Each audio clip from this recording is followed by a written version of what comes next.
Hey everyone, I'm Sam, CTO at Fireflies, also co-founder.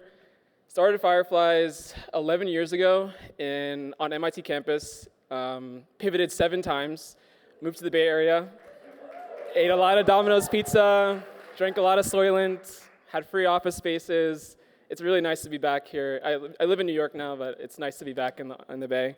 Today I want to talk about conversations and some of the learnings that and discoveries that we've gotten. Conversations, I think, are so much more important than we think about them every day. In fact, they are the foundational technology if you go back in human history. Language itself is a technology that we created to communicate and to get things done. And then we invented writing and the printing press and the telephone and the internet. And all of these are ways to scale conversations and language. Now we have large language models that continue this further.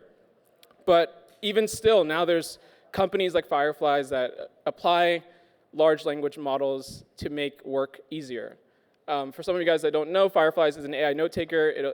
It joins your calls, it sends you a summary, and our goal is to help complete work right from the summary to actually build some agents that can go and take care of it. So how do you build something so important as conversations that I would argue is critical infrastructure for a company? I think good infrastructure needs to be ethical, and that's what I want to talk about today. By ethical, I mean security, privacy, data ownership. What are the policies that companies follow in order to build ethical infrastructure? Today, there's a huge problem. Many companies are training on your data and not respecting privacy and ownership. In fact, there's lawsuits flying from small companies like Otter to big companies like OpenAI. Many of the big model vendors actually train on data unless you explicitly opt out, including OpenAI, Anthropic, Google, Microsoft, and more. And so how do we as an industry tackle this, and what do we do? How can we build better infrastructure?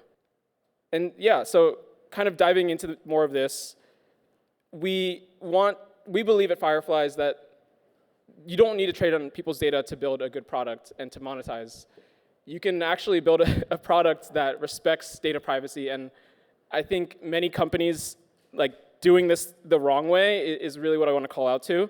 Some of the calls that we process at Fireflies, all across the spectrum, from strategy calls and board meetings to product calls to hiring calls, even therapists and healthcare industries are using Fireflies, talking with their users and their patients.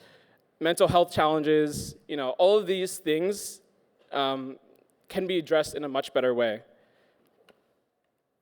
At Fireflies, we've processed over 3 billion minutes of meeting data, and that's just not a metric just to brag about. That's just a responsibility that we have and trust that we maintain with our users. Just for some perspective, all of recorded human history is about 5,000 years of documented knowledge, and the amount of meetings that Fireflies has recorded just in the last 1 year equates to about 22,000 years of conversations. And so we have a huge responsibility to think about this from the ground up and from first principles. One of our policies that we had from the get-go was that we will never trade on user data, and we never have. And that's not just because we want to take the morally right path. It's also the right thing to do for our users, and it was a harder path for us to do. So it means that we need to build more technically complex systems, like our private storage solution, which I'll talk about more.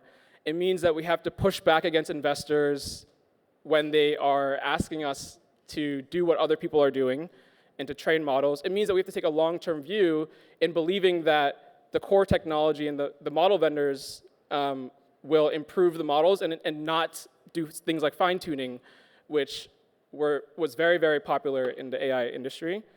So yeah, we don't do fine-tuning either, just to be clear. But it's about the conviction of just thinking about where is the technology going to go and planning for what we believe that our solution should do. So we chose differently. Again, some of the examples that I gave, which I'll dive into more. Another thing that we do differently is we built a very global team. So our team is about 120 people across 20 different countries intentionally split up in many different time zones. We have users all over the world, and so it's important that we have people that speak different languages. As you know, we believe that ethical teams can build ethical products. And one more thing that we do is we don't have an ethics board at the company. We expect everyone in the company to be thinking about ethics, security, privacy, and data ownership in every part of the product cycle, whether that is our sales team, our product team, our design team, our customer team. Everyone has a responsibility to think about building ethics into the foundation of our product. And what is this? Like some examples of what this means. And so the first pillar of ethics that I would want to talk about is data ownership and privacy.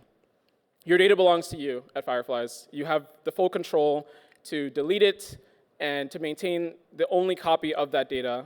So we have this solution called private storage, which allows you to host the data on your own AWS or GCP bucket, and you have the only record of the audio, transcript, summary, and the derivatives of that data. So that if you delete it, it cannot be accessed. Even if we were to get subpoenaed, it would still not be accessible in that case.